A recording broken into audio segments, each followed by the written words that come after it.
하나님 말씀 대면합니다. 하나님 말씀 출애굽기 1장 8절에서 22절 하나님 말씀 대면합니다. 제가 지금 성경책으로는 구약 성경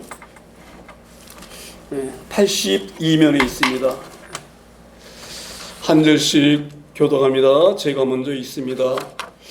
요셉을 알지 못하는 새 왕이 일어나 애굽을 다스리더니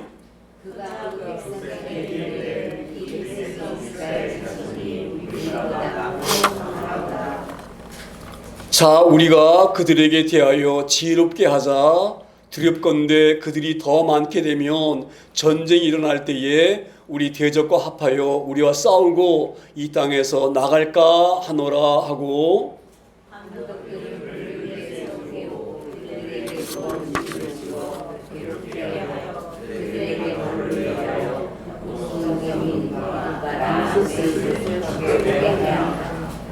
그러나 학대를 받을수록 더욱 번성하여 퍼져나가니 애굽 사람이 이스라엘 자손으로 말미암아 근심하여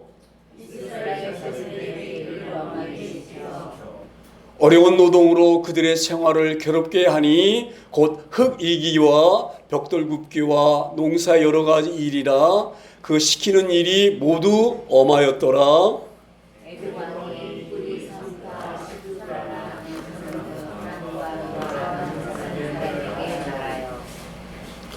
이르되 너희는 히브리 여인을 위하여 해산을 도울 때에 그 자리를 살펴서 아들이거든 그를 죽이고 딸이거든 살려두라.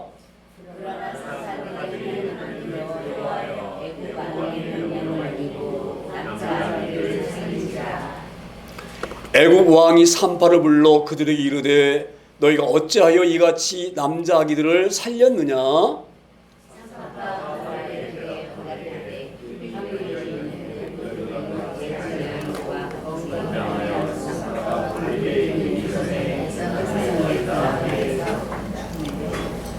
'하나님이 그 산파들에게 은혜를 베푸시니 그 백성은 번성하여 하고 매우 강해지니라.'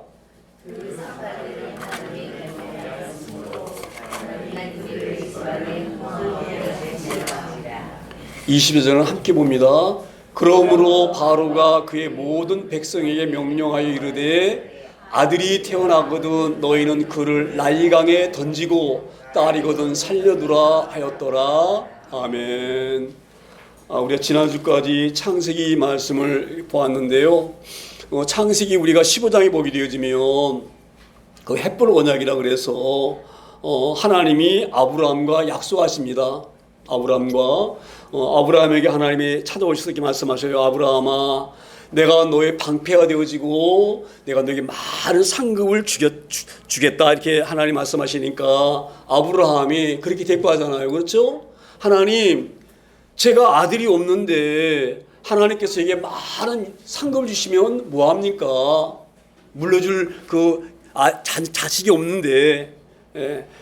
그래서 하나님이 많이 주신다고 하면 우리 집에서 기르는 종, 다메섹에 있는 다메섹 사람, 에베네셀, 종이나 내 아들 삼아서, 아들이 없으니까 아들 삼아서 그 아들에게나 그냥 물려주려고 합니다. 그렇게 말할 때에 하나님이 아브라함에게 말씀하잖아요. 아니다, 아브라함아.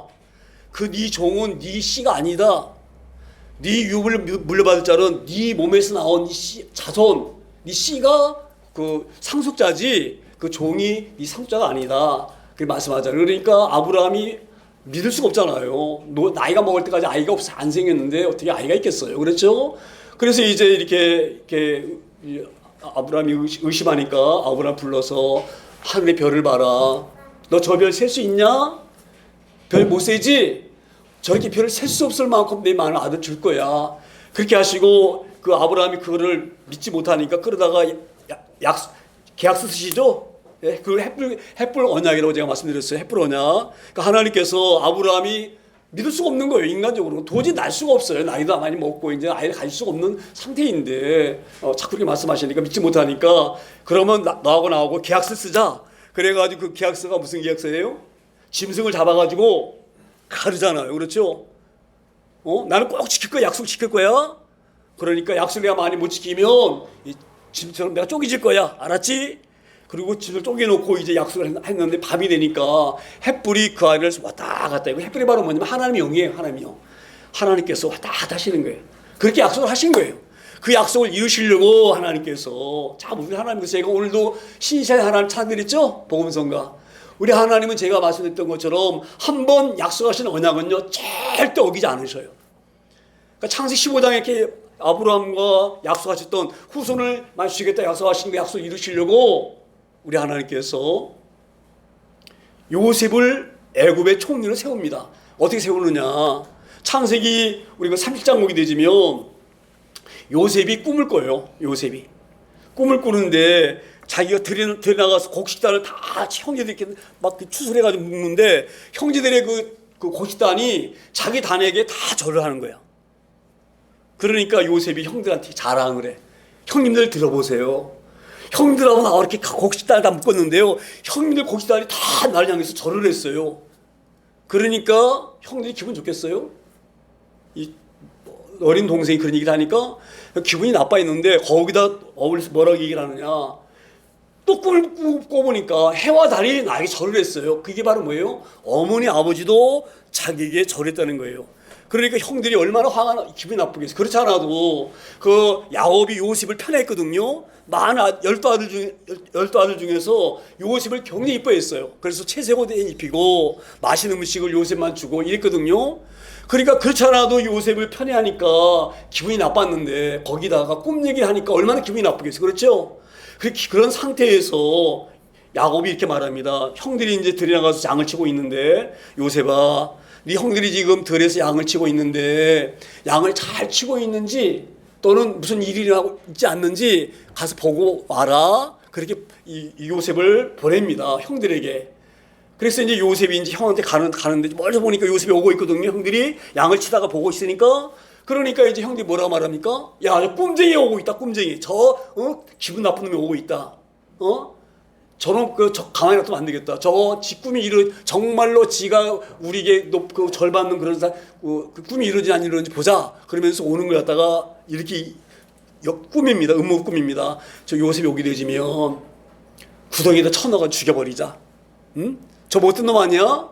아버지 사람 다 빼앗는 것도 모자라가지고 우리가 지한테 절하고 어머니 아버지가 지한테 절하고 이 건방진 놈이 이런 건방진 놈은 이건 아니 교만한 놈은 안 돼. 그래서 그 요셉을 죽이려 형들이 꿈이죠. 그 요셉이 다가오니까 요셉을 잡아다가 구덩이에다 쳐번 넣어버립니다. 굶으면 깊은 구덩이에요. 나올 수가 없지. 안 빠지면은 죽일 계획을 하는 거예요. 그럴 때에 유다가 이렇게 말합니다. 유다가 형제들에게 야, 이게 죽일 필요 뭐 있느냐?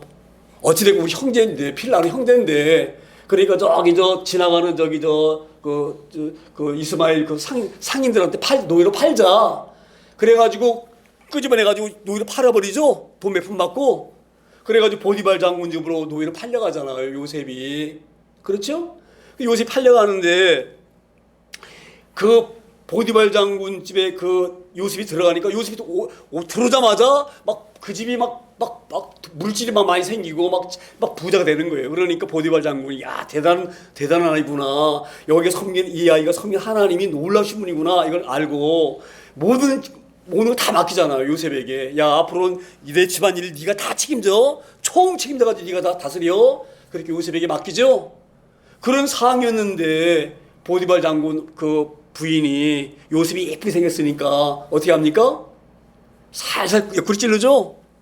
잠자리 같이 하자고 찌르잖아요. 그렇죠? 그 요셉이 그렇게 안 하잖아요. 하나님이 두려우니까 못 하잖아요. 그렇죠? 그러니까 나중에 강제로 요셉의 부인이 겁탈하려고 그러죠. 이 요셉을 잡아가지고 막 땡기죠. 자기 침실로. 그러니까 요셉이 겁이 나니까 도망가는데 옷이 벗겨진 거예요. 요셉이. 그러니까 요셉의 그 보디발 장군이 부인이 얼마나 기분이 나쁘겠어요. 종놈이 말이야. 내가 오라면 와야 되지 말이야. 그러니까 기분이 나쁘니까 그 벗어진 옷을 들고 나가서 막 흔들면서 얘기하죠. 저 종놈이 나를 겁탈하려고 왔다 그렇게 거짓말하죠. 그 유명시잖아요. 그래 억울하게 요셉이 깜망하잖아요. 그렇죠? 그렇게 깜망하 있는데 이제 얘기가 너무 길어지니까 어찌됐건 거기서 두 간원장 꿈을 해석해 주는데 꿈을 해주는 그런 상이 나는데 그 요셉이 그 감방에 들어가 있을 때에 그 바로 왕이 꿈을 꿉니다. 7마리 암소가 왔는데 뭐 그 막 나중에 또 7마리의 암소가 왔는데 그 삐쩍마른 암소가 잡아먹었다 이런 흉한 꿈 꾸잖아요. 그럴 때에 바로 왕이 걱정하잖아요. 내가 너무 무서운 꿈을 꿨는데 이 꿈을 해석할 사람이 해석을 좀 해봐라. 그리고 이 애굽에다 전 그 술객들, 박사들, 또 꿈 해몽한 사람들 다 불러가지고 자기가 꿈 얘기하면서 해석하라는 못하죠. 그때 그 두 간원장, 감옥에서 요셉이 꿈 풀었던 그 간원장이 요셉이 생각이 나가지고 왕이요, 내가 감옥에 있을 때에 보디발 장군의 그 감옥에 있을 때에 그 이 히브리 소년이 하나 있었는데 꿈을 너무 잘 풉니다. 그 친구가 꿈을 풀 것입니다. 그래가지고 왔는데 와서 꿈을 풀려고 명령하니까 그 요셉이 꿈을 풀잖아요. 왕이요, 그 살찐 암소 7마리는 7년 동안 엄청난 풍년이 됩니다. 그런데 나중에 파리하게 마른 암소가 그 살찐 걸 뜯어먹었다는 것은 그리고 나서 7년은 엄청난 흉년이 옵니다. 그러니 왕이요, 풍년이 될 때에 많은 그 곡식을 창고에다가 저장했다가 7년 흉년 될 때에 풀어서 먹이면 됩니다. 그 얘기를 들으니까 왕이 놀랍잖아요. 그렇죠? 야, 이런 친구를 총리로 세우면은 정말 우리가 걱정 않고 나라가 잘 살겠다 싶어가지고 요셉을 총리로 세우죠. 어찌되면 우리 총리로 세워가지고 나중에 이제 뭐 요셉을 자기가 사는 애국 땅으로 고센 땅으로 불러들입니다. 제가 왜 이렇게 얘기를 하냐면, 왜 이런 얘기를 제가 하느냐면, 창세기 30장부터 50장까지 무려 엄청난 그 장수가 돼 요셉에 관한 이야기예요. 제가 지금 들었던 요셉 이야기거든요. 왜 이렇게 요셉 얘기를 하느냐, 왜 요셉을 총리로 세웠느냐, 그것은 하나님께서 그 창세기 15장에 아브라함과 약속하신 네 후손이 엄청 많아질 것이다, 그렇게 말씀하시고 뭐라고 말씀하십니까?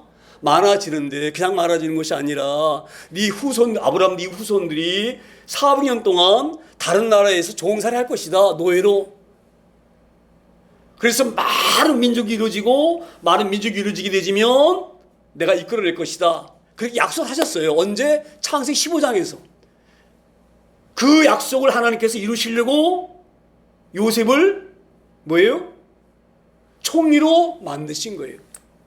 제가 왜 이렇게 이런 얘기를 하느냐, 자 보세요. 사람들은 성경을 길게 통괄적으로 보지 아니하면, 그러니까 구원사적으로 보지 아니하면 이렇게 해석을 할 수가 있어요. 자 봐라, 요셉이 보디발 장군 왕 그 아내가 나랑 같이 자자, 그 유혹할 때에 그 혈기왕성한 애가 거기 안 넘어가겠어요?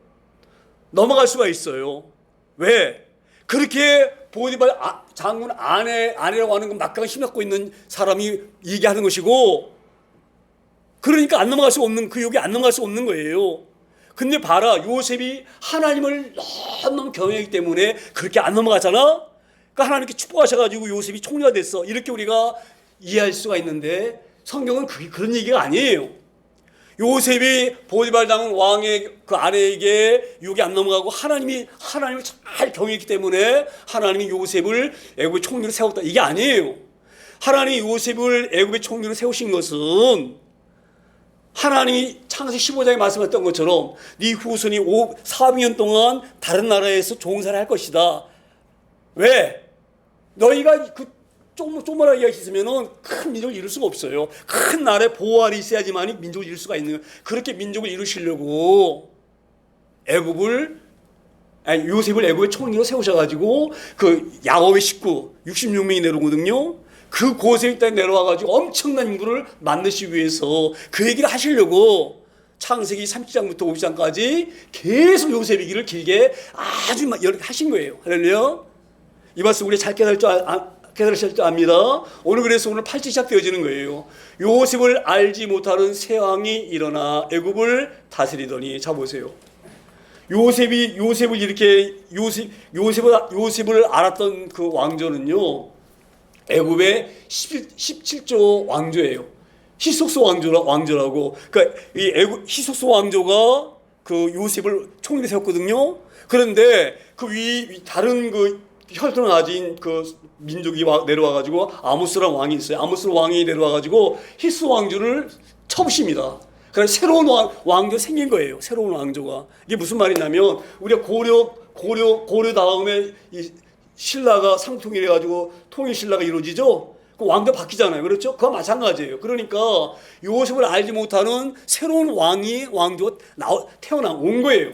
그래가지고 이제 애국을 다스리는 거예요. 왜 이런 얘기를 하시냐면 새로운 왕자 이제 들어섰으니까 새로운 왕조 어떻게 하겠어요? 이제 우리가 새로운 왕조를 세웠으니 이 왕조가 굳건하기 위해서는 어떻게 통치를 해야 될까? 어떻게 다스릴까? 이거 연구하겠죠?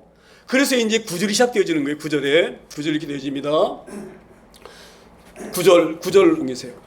그가 그 백성에게 이르되 이 백성이 이스라엘 자손이 우리보다 많고 강하도다. 이 말씀 바로 뭐냐면 고센 땅에 있는 히브리 사람들이 엄청나게 많아진 거예요. 인구가 엄청나게 어느 정도 인구가 많아졌느냐.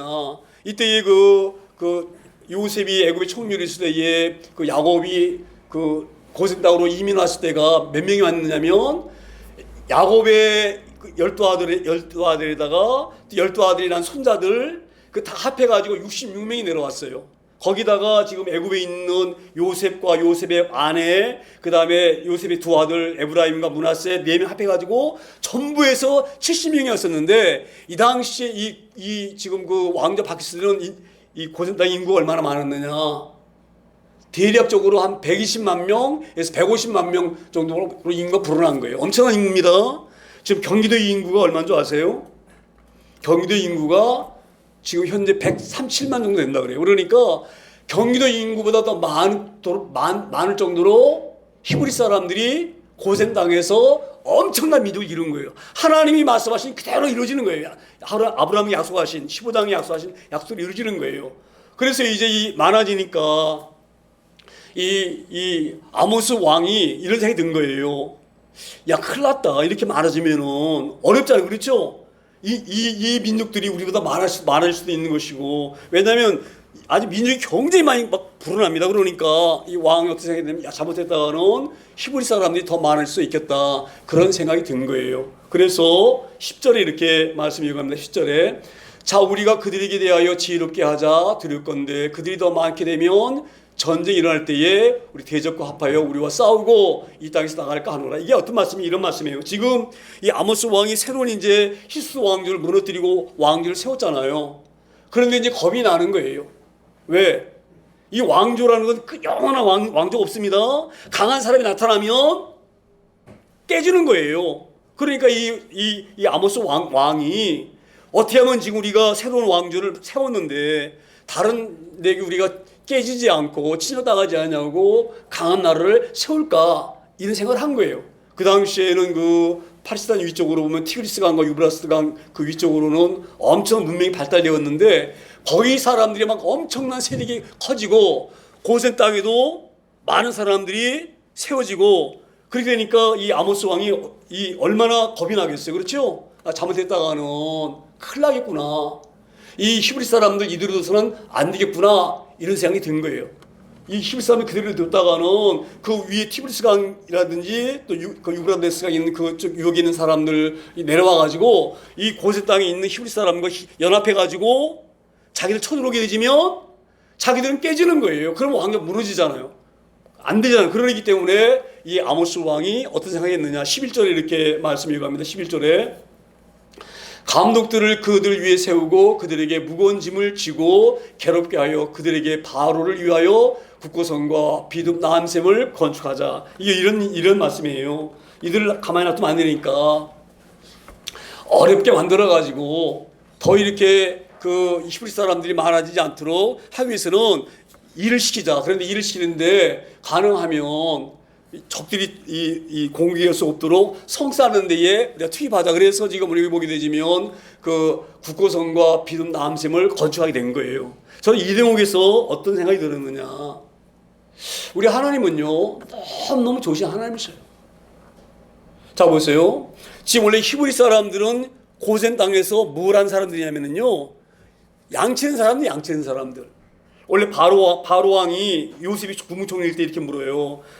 요셉아, 네 아버지 직업이 뭐냐? 이렇게 물어요. 우리 아버지는 그 양치는 사람입니다. 유목민입니다. 이렇게 말하니까 그러면 요셉아 내가 고센 땅을 줄 테니까 네 아버지하고 네 형제들을 불러와라. 가나안 땅에 있으면 지금 흉년인데 굶어 죽지 않느냐? 봐라 요셉아 내가 얼마나 너가 고마운지 몰라. 너 때문에 우리가 사는 거야. 네가 7년 동안 잘 이거 먹으라 그랬잖아 양식을. 그 양식 먹었기 때문에 흉년을 우리가 견딘 거예요. 그러니까 바로 왕이 얼마나 고맙겠어 요셉이. 그렇죠? 그래서 요셉을 총리로 세웠기도 했고 또 너무너무 고마우니까 요셉의 아버지 형제들을 고센 땅으로 부르는 거예요. 그때 양치는 사람들이에요. 그래서 양치 좋은 땅을 준 게 고센 땅이거든요. 자 보세요. 하나님께서 이 백성들을 불러서 빼내신다고 약속하셨거든요. 그렇게 말해서 약속하셨어요. 거기 400년 동안 있다가 후에 내 백성들을 끄집어낼 것이다 약속하셨거든요. 근데 자 보세요. 만약에 왕조가 안 바뀌었다.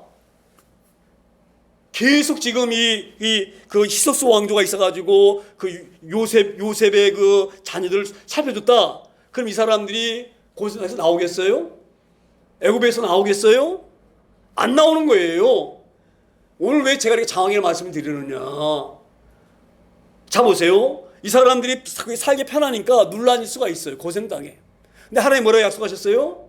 400년이 지나면 많은 민족이 되어지면 그 민족을 이끌어내서 내가 너에게 원하는 땅, 가나안 땅으로 보내겠다 약속하셨죠? 그 약속을 이루셔야 되잖아요. 그렇죠?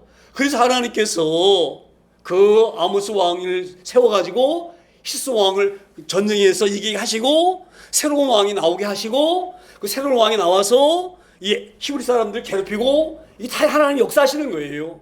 무슨 말씀이 이거 되잖아요. 자, 이 당시에는 만약에 히브리 사람들이 생각을 했을 거예요. 왜 하나님이 우리를 힘들게 할까? 왜 왕조가 바뀌게 만들어가지고 고생 때 잘 먹고 잘 살았는데 왜 우리 이렇게 힘들게 할까? 이런 생각이 들까 안 들까요? 들 수가 있어요. 그렇죠? 그런데 하나님은 그 고통을 통해서 이스라엘 백성들을 살리시는 거예요. 저는 이 말씀 보면서 그런 은혜가 옵니다. 만약에 하나님께서 이 왕조를 안 박으시고 그냥 내버려 뒀다 그러면은 이 사람 유목민으로 그냥 눌러 앉을 수밖에 없는데 이 하나님이 역사하셔가지고 이 아모스 왕조를 세워가지고 히스 왕조를 무너뜨리고 세워가지고 히브리 사람을 괴롭히게 하는 것은요 놀라운 역사예요. 자 보세요. 원래 히브리 사람들은 양칠 줄밖에 몰라. 별 볼 일 없는 사람들이에요. 근데 이들을 이 바로 왕이 끌어다가 지금 뭘 시킵니까? 건축 일 시키죠? 성 쌓는 일, 궁전 짓는 일 시키잖아요. 그렇죠? 이게 놀라운 일이라고 저는 생각합니다. 자 보세요. 사람은 이 건축이라고 하는 것은요, 제 생각인데 건축은 엄청난 기술이 있어야 돼요. 수학적으로, 물리학적으로 엄청난 그런 상식이 없으면은 건축을 할 수가 없어요. 저는 그 양치는 그런 별 볼 일 없는 민족을 갖다가 놀라운 민족으로 만드시려고 지금 이게 훈련시키는 과정이다. 저는 그렇게 생각합니다. 이걸 잘 유념하셔야 됩니다. 우리가 어떤 살다 보면 어려움 나가잖아요. 그렇죠? 그 어려움을 어려움으로 생각하지 마세요. 그 어려움을 통해서 우리가 열심히 일하셔야 됩니다. 오늘 그런 은혜가 있어지길 소망합니다.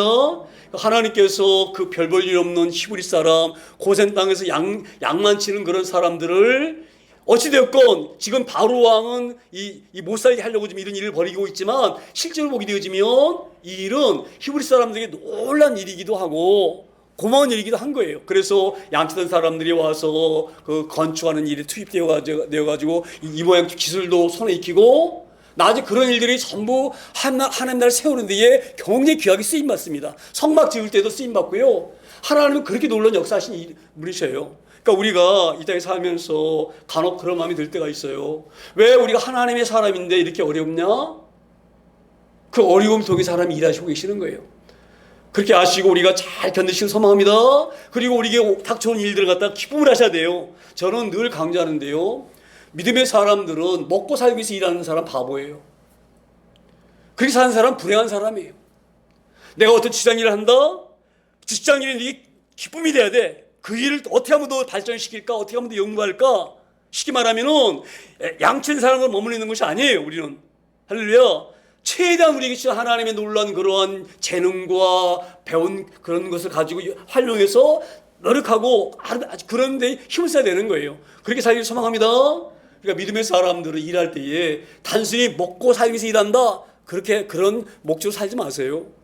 내가 이 일을 통해서 하나님이 이게 막신 일이다. 내가 만약에 뭐 설거지한 일이다. 뭐 이 음식 만들 일이다. 그 일을 최대한 잘하는 거예요. 할렐루야. 그래서 자기 소망합니다.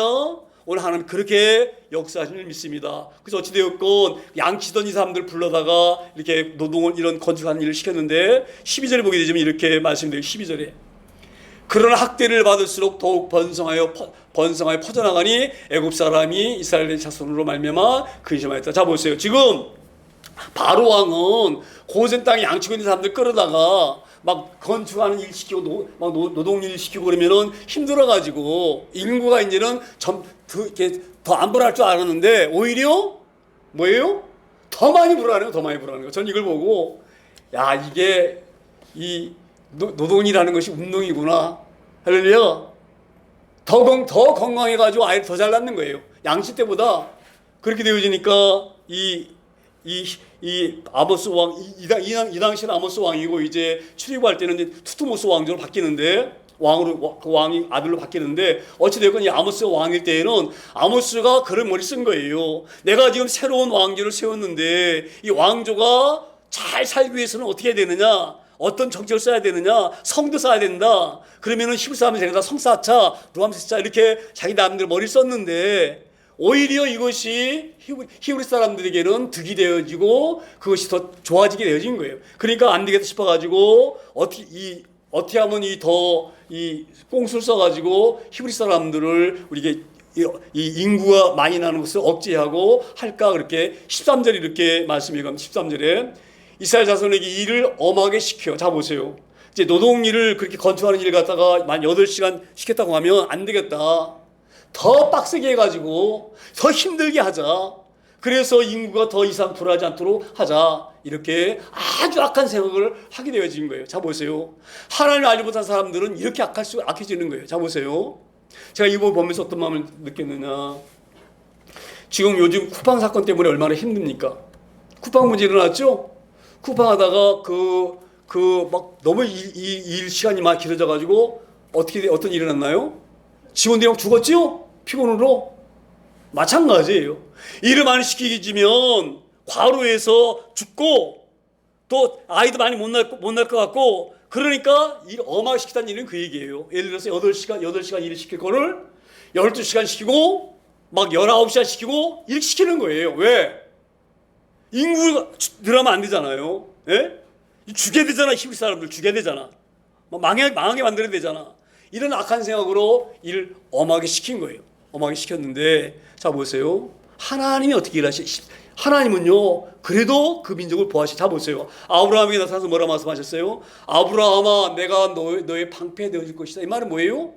방패를 지키는 거예요. 지키는 거예요. 그러니까 하나님은 약속하셨어요. 아브라함에게 내 백성은 내가 지킨다 약속하셨기 때문에 아무리 바로 왕이 히브리 사람들 이렇게 억압하고 힘들게 할지라도 거의 굴하지 않아. 14절 보면 기대해 있습니다. 14절에 어려운 노동으로 그들의 생활을 괴롭게 하니 곧 흙 이기기와 벽돌 굽기와 농사 여러 가지 일이라 그 시키는 일이 모두 엄하였더라. 엄청 힘들게 시키는 거예요. 그런데 감사한 것이 양치던 사람들이 벽돌 굽는 기술을 배우고 농사 짓는 기술을 배우고 다 이것이 뭡니까? 앞으로 나가서 가나안 땅에 나가서 살 때에 그들이 배울 학습을 시키시는 거예요. 어찌됐건 하나님 이렇게 좋으신 하나님이신 믿습니다. 그러니까 우리 믿는 사람들은요, 전 이렇게 생각하셔야 됩니다. 어떤 어려운 일이 오잖아요. 살다 보면 힘든 일이 올 수가 있어요. 저는 그걸 많이 겪은 사람이에요. 그런데 그러니 딱 어떻게 다시 되어지면 우리는 어떻게 생각을 하고 살아야 되느냐. 우리 하나님은 우리에게 절대 나쁜 것을 주신 하나님이 아니시다. 이렇게 생각하셔야 돼요. 이 당시에는 얼마나 이 히브리 사람들이 마음이 막 불편히 나겠어요. 예? 고센 땅에서 양치고 편하게 살았었는데 새로운 왕조가 나와가지고 그러다가 그냥 막 이겨가지고 벽돌 짓는 것도 여기 나중에 보게 되시면은요 벽돌 짓는데 애중에는 그 재를 다 줬거든요. 지푸라기도 주고 흙도 주고 그랬는데 나중에는요 얼마나 악랄하느냐. 짓불도 너희가 마련하고 흙도 내가 파다가 만들어. 그렇게 막 이 억압했던 왕조가 이 왕조예요. 그렇게 어렵게 시켰어요. 그런데 어찌되었건 이때의 이 히브리 사람들은 더 체질이 강해진 거예요. 할렐루야. 더 어려운 가운데서 구세진 거예요. 우리도 그렇게 되길 소망합니다. 우리가 지금 어려우면 그 어려움에 우리가 주저앉는 게 아니에요. 그 어려움을 극복하기 위해서 피난 노력을 하는 거예요. 할렐루야. 믿는 사람은 더 열심히, 남보다 안 믿는 사람보다 몇 배로 일도 열심히 일해야 되고요. 몇 배로 머리를 잘 써가지고 어떻게 하면 이걸 잘 만들까, 연구할까, 이렇게 하고 사셔야 되는 거예요. 할렐루야. 세상 사람들은요, 어떻게 하면 내가 편하게 살아볼까, 어떻게 내가 쉽게 돈 벌어볼까, 이런 거 살죠? 머리 안 쓰고. 그래, 안 그래요? 믿는 사람은 그렇게 아니에요. 할렐루야. 오늘 하나님 그렇게 말씀하시는 거예요. 이걸 잘 우리 주님을 소망합니다. 그러니까 우리가 어떤 어려움이 올지라도 자 보세요. 이렇게 생각할 수도 있어요. 아, 그 말이다, 맞아. 젊을 때면은 그렇게 도전해 볼 수가 있어. 그렇게 생각하지 마세요. 나이 먹는 게 상관없어요. 하나님 함께 하시면, 할렐루야. 내가 늘 말씀드리잖아요. 나이 먹었다 그래요. 나이가 대수야? 나이 먹었으면 뭐 못하? 나이 먹으면 손발이 벗겨지나요? 그렇지 않아요. 그렇죠? 우리 이렇게 생각을 소망합니다. 그리고 어떤 어려움이 오면 이렇게 생각하세요. 이게 하나님이 내게 좋은 걸 주시는 것이다. 이렇게 생각하셔요. 저는 그렇게 믿는 사람이 살아야 된다고 믿습니다. 할렐루야. 그래야지. 믿는데 왜 하나님 이렇게 복도 안 주시고 이게 뭐야? 그건 마귀가 주는 생각이에요. 이 말씀이 잘 깨달을 소망합니다. 어찌되었건 히브리 사람들이 고센 땅에서 그렇게 평화롭게 양을 치고 잘 살았는데 지금 이거 보세요. 얼마나 좀 어렵습니까? 예? 어려운 노동으로 힘들게 하고 그것도 아직 빡세게 8시간 일할 것 같다고 12시간 일 시키고 그 속에 꿋꿋하게 견디고 나가니까 체질도 강해지는 거예요. 할렐루야. 그래서 더 강력한 그 육체와 몸을 가지고 더 많은 아이를 쑥쑥 낳고 막 이렇게 되집니다. 그래서 15절에 이렇게 돼요. 15절에 애굽 왕이 히브리 산파 십브라라는 사람과 부하라는 사람에게 말해. 자 보세요. 이제 도저히 이렇게 일 시키면 이제 과로로 죽고 쓰러지고 아이도 못 낳고 망가지고 이럴 줄 알고 애굽 왕이 나쁜 머리를 써가지고 이렇게 핍박을 했는데 그게 오히려 뭐예요? 더 이 히브리 사람들이 몸이 강해지는 거예요. 더 막 그냥 막 열정적으로 막 하는 그래가지고 막 더 막 이 아이들도 막 더 막 쑥쑥 낳고 막 인구가 더 많이 들어가니까 안 되겠다 싶어가지고 이제는 어떻게 했느냐? 히브리 사람 이렇게 아이 나면 아이 받는 사람들 있잖아요. 그 산파라 그러거든요. 그 산파를 불러가지고 16절에 이렇게 말합니다. 16절에 무슨 말을 해요? 이르되 너희는 히브리 여인을 위하여 해산을 도울 때에, 그러니까 그 히브리 사람들이 아이를 낳을 때에 이 말이에요. 그 자리를 살펴서 아들이거든 그를 죽이고 딸이거든 뭐예요? 살려두라. 얼마나 무섭습니까? 이제 이 노동을 해가지고 과로로 해가지고 과로사로 죽이고 과로 해가지고 아이도 못 낳게 하고 이렇게 하려고 했는데 이게 뜻대로 안 되니까 이제 뭐합니까? 완전히 살려나는 거예요. 예? 히브리 그 산파들에게 불러가지고 너 그 애 받으러 갈 때에 그 사내 아이면 죽여버리고 여자아이면 살려줘라. 그렇게 지금 말하고 있는 거예요.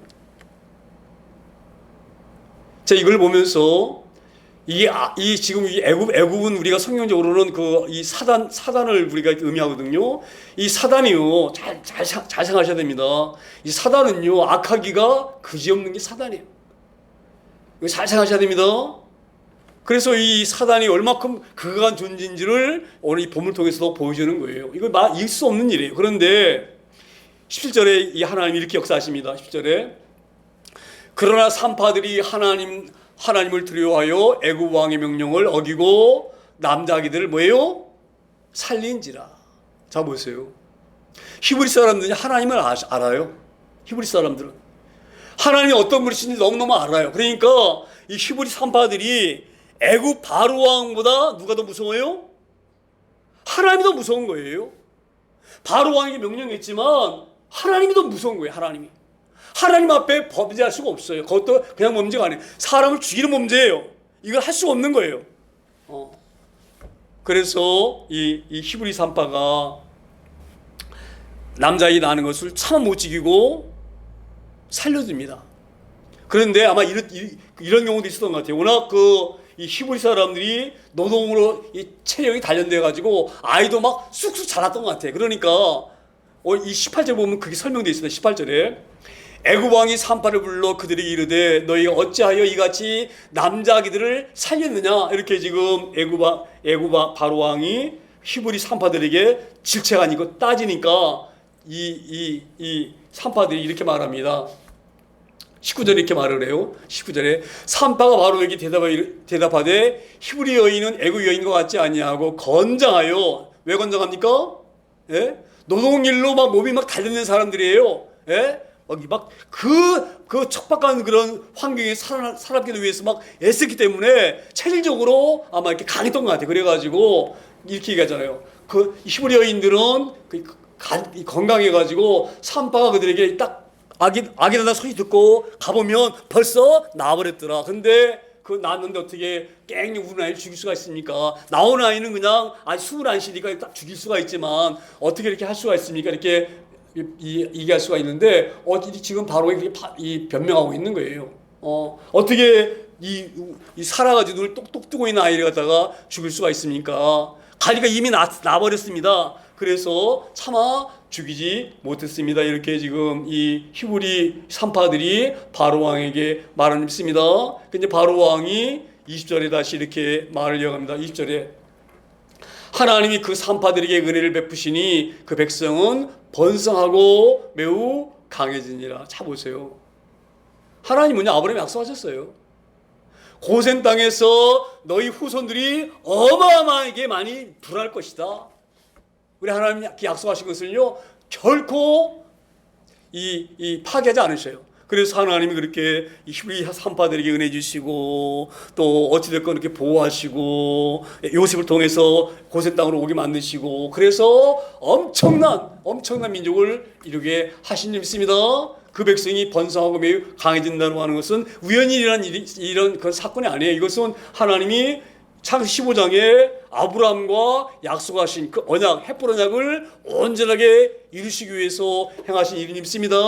우리가 성경을 그렇게 봐야지. 그렇게 성경을 봐야지. 요셉이 뭐 이렇게 해서 뭐 복받아가지고 총리되다 그런 모습 다 그러니까 이 애굽을 총리 세운 것도 구원사적으로 오게 되지면 메시아를 보내시기 위한 그런 통로를 만드시려고 역사하시는 믿습니다. 그렇게 성경을 봐야지만 성경이 이해가 되어지고 성경을 바로 해석하게 되어지는 거예요. 어찌되었건 하나님이 그 창세기 15장의 햇불론약처럼 엄청난 민족을 이루게 되어집니다. 그리고 21절 이렇게 말씀 이어갑니다. 그 산파들은 하나님을 경외하였으므로 하나님이 그들의 집안을 흥하게 하신지라. 전 이게 보면 너무 감사한 게요. 자 보세요. 그 산파들이 하나님을 경외하고 잘 믿기 때문에 하나님은 나중에 구원으로 복도 주시지만 이 땅에 사는 우리 삶을 그냥 묵가지 않으셔요. 제가 이걸 왜 이렇게 이걸 경험하냐면요. 제가 이 목사님들 보게 되어지면 그 목사님이 엄청 어렵게 막 그 목회를 하고 막 애를 쓰고 있잖아요. 그 자녀들은요 다 잘 됩니다. 저는 그거 수없이 봐요. 저는 왜 그런 생각이 드느냐. 우리 하나님은요 다 아셔요. 얼마만큼 내가 나를 사랑했는지 아셔요. 그러면 그 후손을 반드시 복 주십니다. 그래서 우리 하나님 뭐라 말씀하셔요? 여호와를 경외한 자에게는 천대까지 복을 주시리라 이렇게 약속하십니다. 굉장히 중요한 문제예요. 저는 이 산파들이 그렇게 하나님을 두려워하고 바로 왕보다 하나님을 더 경외했기 때문에 하나님이 그렇게 하지 말라고 하는 살인 안 하고 그렇게 열심히 했기 때문에 하나님께서 그 산파들에게도 놀라운 축복을 하셔가지고 산파들이 그걸 깨닫는 거예요. 아, 우리 하나님을 경외했더니 이렇게 하나님이 우리를 복 주시는구나. 그렇게 이 산파들이 경험하고 앉아 있습니다. 우리도 마찬가지예요. 우리 신앙을 잘 섬기길 소망합니다. 어릴 때마다 그런 것을 바라보면서 견디길 소망합니다. 내가 하나님 앞에 지금은 어렵지만 하나님이 나를 보시고 내 후손도 잘해주실 거야 이런 마음을 가지고 어려움을 잘 견디길 소망합니다. 어떤 핍박이 와도 잘 견디기를 소망합니다. 어찌되었건 하나님은요 공짜가 없어요. 하시면 반드시 그걸 갚으시는 하나님이십니다. 그래서 그 산파들이 자 보세요. 이 바로 왕 명령을 어기고 아이를 살인하는 이 쉬운 일 같아요? 그렇지가 않아요. 목숨 내놓고 하는 거예요. 산파들은요. 산파들은 그 아이를 안 죽이는 것은 목숨을 내놓고 아이들을 살리는 거예요. 그럼 보통 믿음이 아니면 감당할 수 없는 믿음인 줄 믿습니다. 우리 하나님 앞 믿을 때 그런 믿음으로 나가기를 소망합니다. 믿음은요 목숨 내놓고 믿는 거예요. 할렐루야. 내가 늘 강조하잖아요. 순교의 정신으로 하나님 섬기자. 하나님 섬기는 건요 정말 우리가 최선을 다해 섬겨야 되는 거예요. 할렐루야. 그런 우리의 믿음을 2026년도는 살아가는 저희들 되기를 소망합니다. 어찌든 하나님께서 목숨을 내어놓고 바로 왕에게 그런 그 죽음을 무서워하지 아니하고 바로 왕의 명령을 어기고 그 아이를 살렸던 그 놀라운 은혜를 하나님께서는 묵과하지 아니하시고 그 집안을 흥하게 하신 줄 믿습니다. 자, 그런데 이렇게 해서 끝나면 너무너무 좋은데 세상은 가만히 놔두지 않아요.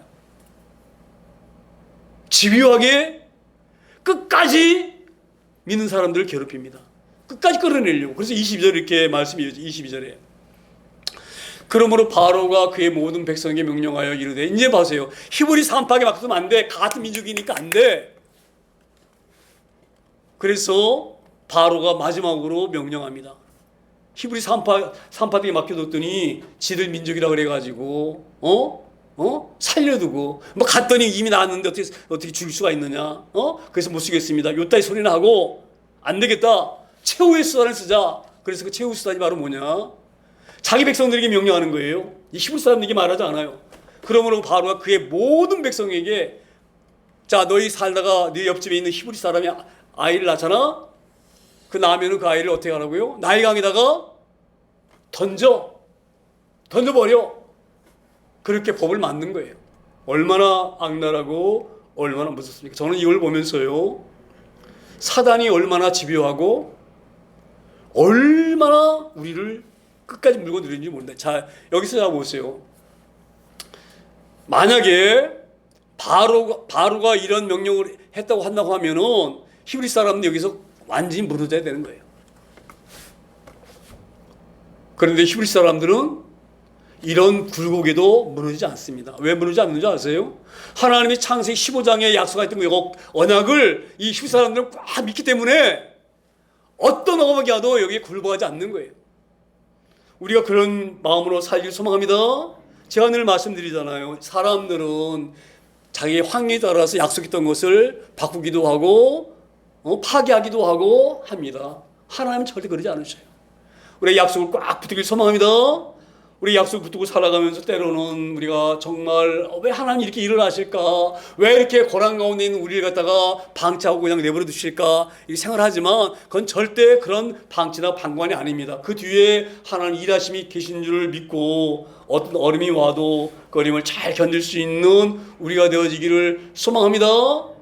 나중에 이제 우리가 말씀을 보게 되지만 이렇게 바로가 명령하고 난 후로는요, 이제 그 다음에 히브리 사람들이 태어날 때마다 아이들을 나일강에다 버리는 그런 엄청난 그런 역사의 사건이 일어납니다. 그런 사건이 일어나는데 하나님께서는 그런 사건 가운데서도 물에 빠진 자를 건지셔서 살리시는 그런 놀라운 경험이 있는 줄 믿습니다. 우리가 오늘 저희가 늘 제가 강단에서 말씀드리지만 이 시대가 엄청 지금 하나님을 섬기기 살기가 어려운 시대에 살고 있어요. 저희가 어제 구두를 갖다 당근에서 사러 갔었는데요.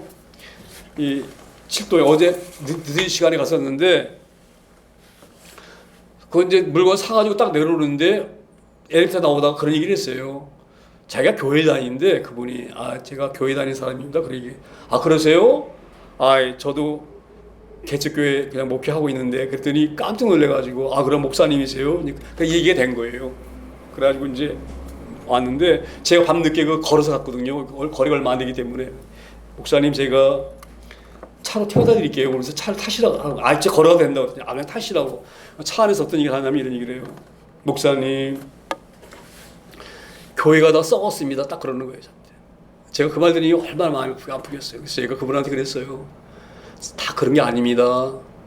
그렇게 생각되어지는데 천이면 천, 만이면 만 중에 하나가 그런 것이지 교회는 그렇지 않습니다.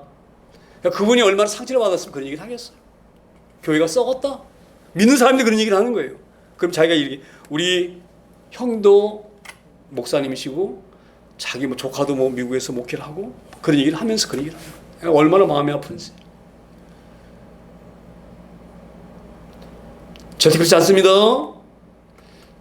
자, 보세요. 그 믿음의 가정에 태어난 사람, 그 사람 입에서 교회가 썩었다 이런 말이 나올 정도로 어렵습니다. 지금 사단이 지금 엄청 교회를 무너뜨리려고 하는 그런 시대에 살고 있습니다. 제가 지금 늘 강조하지만 정신 바짝 차리지 아니하면은요 반드시 넘어갑니다. 이 시대가 그런 시대에 살고 있어요. 신앙생활이 만만한 시대가 아니에요. 지금 이때보다 이 바로가 히브리 사람들을 핍박하고 억압했던 이 시대보다 지금이 더 신앙생활이 어려운 시대예요. 잘 명심하기 소망합니다. 신앙생활이 얼렁뚱땅 되는 신앙이 아니에요. 지금 시대가. 저는 이 말씀 보면서 지금 이 마지막 종말 왔기 때문에 이 세계가 지금 믿음 생활, 온전한 믿음 생활. 그러니까 왜 그 사람이 그렇게 말했느냐? 왜 교회가 썩었다고 말을 하느냐? 자기가 교회 생활 해보니까 자기 옆에 성도들이 다 그 모양이에요. 자기 볼 때는 완전 믿음이 하나도 없는 거예요. 그러니까 그런 얘기를 하는 거예요. 교회가 다 죽었다. 영적으로 다 죽었다. 강조로 이 얘기를 해요. 제가 얼마나 마음이 아픈지. 그렇지 않습니다. 내가 늘 그렇게 강조를 했는데 그만큼 지금 신앙생활하기 어려운 일 있습니다. 잘 명심하길 소망합니다. 지금 교회 안에 가라지가 엄하게 많아요. 그나마 작은 교회는 그렇지 않지만 그래서 제가 가능하면 이 마지막 때이기 때문에 신앙생활 넘어가기 때문에 자꾸 내 말씀을 너무 강조하는데 오늘 이 말씀이 우리에게 도전되길 소망합니다.